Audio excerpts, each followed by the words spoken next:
எல்லோருக்கும் வணக்கம். பிருந்தா சதீஷ்குமார் யூடியூப் சேனலில் நம்ம இன்றைக்கி என்ன டாபிக் பார்க்க போகிறோம் அப்படின்னா, நீண்ட நாளாக இருக்கிற சளிக்கும் ஆஸ்துமா பிரச்சனை உள்ளவங்களுக்கும் ஒரு நல்ல மருத்துவ குறிப்பு தான் பார்க்க போகிறோம். வாங்க பார்க்கலாம். இதுக்கு 100 கிராம் சுக்கு எடுத்திருக்கேன், 100 கிராம் திப்பிலி எடுத்திருக்கேன், அதுக்கப்புறம் மிளகு 100 கிராம் எடுத்திருக்கேன், மல்லி ஒரு 3 டேபிள் ஸ்பூன் எடுத்திருக்கேன், சித்தரத்தை எடுத்திருக்கேன். இது எல்லாத்தையும் லைட்டாக வறுத்து மிக்சியில் பொடி பண்ணி எடுத்துக்கலாம். நம்ம இஞ்சியோட தோலில், அதாவது சுக்கோட தோலில் விஷத்தன்மை இருக்கும் அப்படின்றதுனால இந்த தோலை மட்டும் லைட்டாக சுரண்டி எடுத்துக்கலாம். இப்போ எடுத்துகிட்டு வந்துடலாம். தோலை மட்டும் நான் லைட்டாக எடுத்துகிட்டு வச்சுருக்கிறேன். இப்போ இது ஒவ்வொரு பொருளாக வறுத்து எடுத்துக்கலாம். நான் இப்போது ஃபஸ்ட்டு திப்பிலியை சேர்த்துருக்கேன். திப்பிலியை லைட்டாக வறுத்து எடுத்துக்கலாம். ரொம்ப கருகிற அளவுக்கு வறுத்துறாதீங்க. லைட்டாக நீங்கள் வறுக்கும் போதே லைட்டாக ஸ்மெல் வரும். அந்த ஸ்மெல் வர வரைக்கும் வறுத்து எடுத்துக்கலாம். இப்போ திப்பிலியை வறுத்து எடுத்தாச்சு. அடுத்ததாக சுக்கை சேர்த்து லைட்டாக வறுத்து எடுத்துக்கலாம். லைட்டாக வறுக்கும்போது ஸ்மெல் வர ஆரம்பிக்கும் ஒவ்வொரு பொருளுமே. அந்த மாதிரி லைட்டாக ஸ்மெல் வரும்போது எடுத்துடலாம்.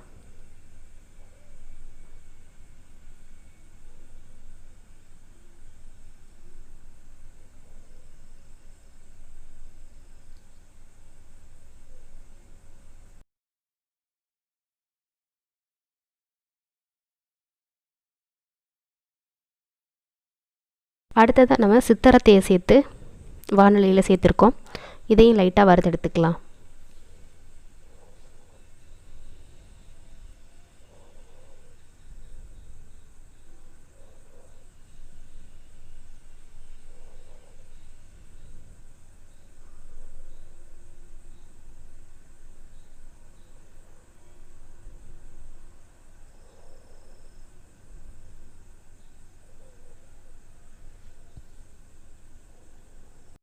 இதை நம்ம எடுத்து வச்சுருக்க 100 கிராம் மிளகு ப்ளஸ் 3 டேபிள் ஸ்பூன் மல்லி, இது ரெண்டையுமே சேர்த்து வறுத்துக்கலாம்.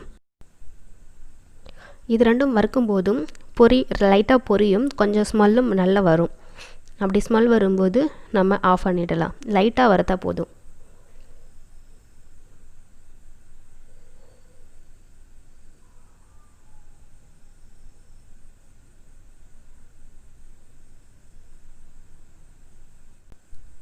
இந்த அளவுக்கு இருந்தால் போதும். இப்போ நம்ம ஆஃப் பண்ணிடலாம். இப்போ இது எல்லாத்தையுமே வறுத்து எடுத்துகிட்டு வந்தாச்சு.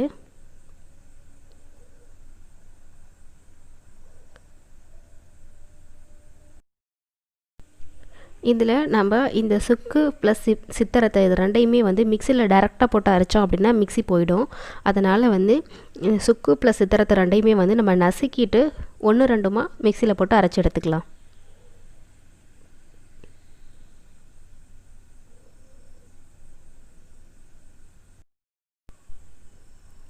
இந்த அளவுக்கு 1-2 இருந்தால் போதும். ரொம்ப கெட்டியாக உடைக்கவே முடியாத அளவுக்கு இல்லாமல் லைட்டாக இந்த மாதிரி உடையிற அளவுக்கு இருந்தால் போதும். இந்த அளவுக்கு 1-2 உடச்சி எடுத்துக்கிட்டு அதுக்கப்புறம் நம்ம மிக்சி ஜாரில் சேர்த்து அரைச்சி எடுத்துக்கலாம். இப்போ இது எல்லாத்தையுமே நம்ம மிக்சி ஜாரில் சேர்த்துக்கிட்டேன். இப்போ இதை நம்ம அரைச்சி எடுத்துகிட்டு வந்துடலாம்.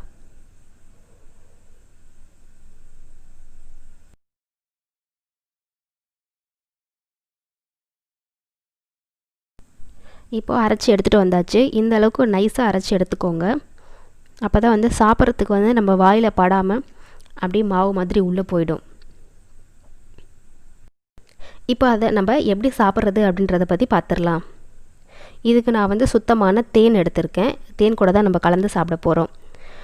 1 டேபிள் ஸ்பூன் இந்த அரைச்சி வச்ச பவுடர் எடுத்துக்கலாம். அதுக்கப்புறமா 2 டேபிள் ஸ்பூன் நான் தேன் எடுத்துக்கிறேன்.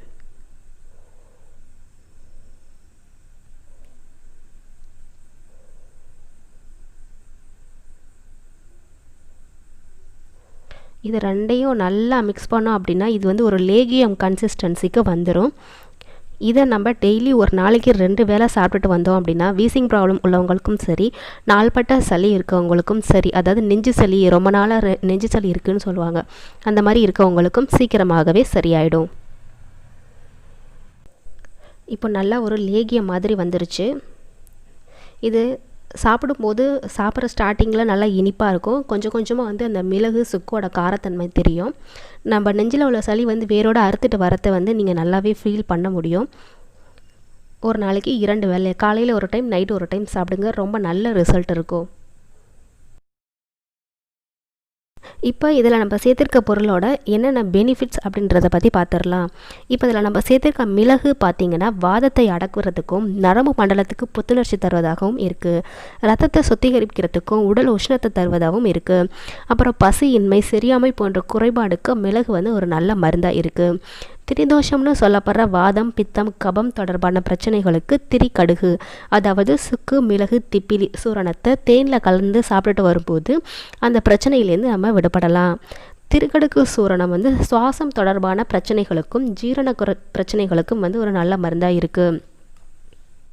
அது மட்டும் இல்லாமல் மிளகுல calcium, phosphorus, thiamine, riboflavin, niacin முதலிய உயிர் சத்துக்கள் உள்ளது. இந்த மிளகை தொடர்ந்து வந்து இந்த மாதிரி தேனில் கலந்து சாப்பிட்டு வரதுனால பசியின்மை இருக்கிற குழந்தைங்களுக்கு நல்ல பசி எடுக்கிறதுக்கும், சாப்பிட்ற சாப்பாடு செரிக்காமல் இருக்கிற பிரச்சனை இருக்கிறவங்களுக்கு நல்லா செரிக்கும். அதே மாதிரி ஜலதோஷத்தினால வர இருமல், உடல் சூட்டினால வர இருமல் இதெல்லாம் தடுக்கும். உடலில் உள்ள நச்சுத்தன்மையை நீங்கி விஷக்கடி, அதாவது தேள், பூரா அந்த மாதிரியான விஷக்கடிகள் நீங்கிறதுக்கும் இதை சாப்பிட்டுட்டு வந்துடும்போது அதுங்க கடித்தாலும் நமக்கு அந்த விஷயங்கள் ஏறாது. அடுத்ததாக நம்ம சுக்கை பற்றி பார்க்க போகிறோம். சுக்கு வந்து சுவாச பிரச்சனைகளை சரி பண்ணுறதுக்கும் செரிமான பிரச்சனையை சரி பண்ணுறதுக்கும் இது வந்து புற்றுநோய் செல்களை அழிக்கவும் உதவுது.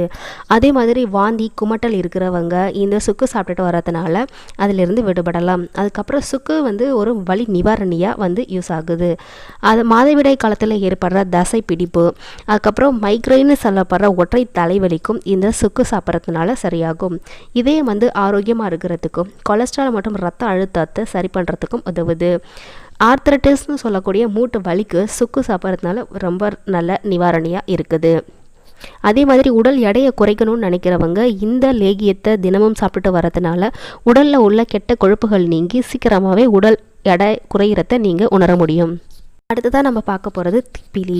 திப்பிலியை இந்த மாதிரி தேனில் குழச்சி சாப்பிட்டுட்டு வரதுனால காலை மாலை 2 வேளை சாப்பிட்டுட்டு வரதுனால ஆஸ்துமான்னு சொல்லக்கூடிய இளைப்பு நோய் வந்து நீங்கும். அதுக்கப்புறம் இருமல், கபம், வாய்வு, செரிமான பிரச்சனைகள் இருந்தாலும் அந்த பிரச்சனைகளையும் இது தீர்த்து வைக்கும்.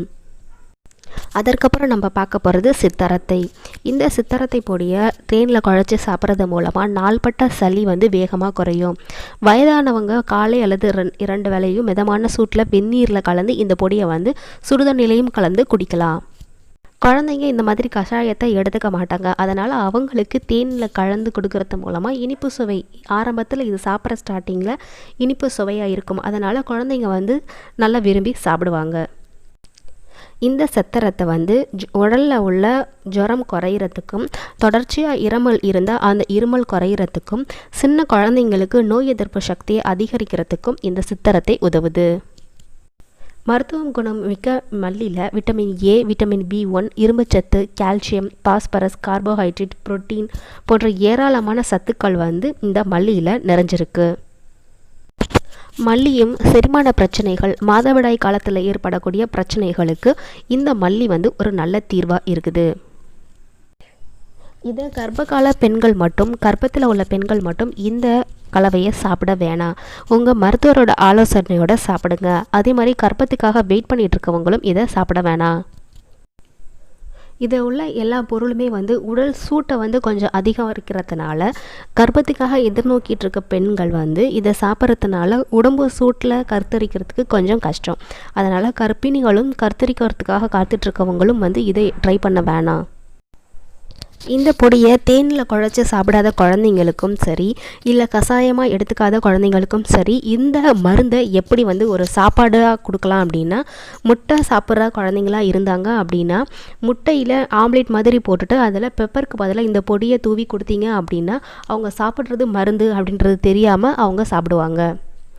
இந்த ரெசிபியை நீங்கள் வீட்டில் ட்ரை பண்ணி பார்த்துட்டு இதோட ஃபீட்பேக் எப்படி இருக்குது அப்படின்றத எனக்கு கமெண்ட்டில் சொல்லுங்கள். நம்ம சேனல் பிடிச்சிருந்துச்சுன்னா நம்ம சேனலை சப்ஸ்கிரைப் பண்ணுங்கள், லைக் பண்ணுங்கள், ஷேர் பண்ணுங்கள். இதே மாதிரி வேற ஒரு பதிவில் சந்திக்கலாம். நன்றி.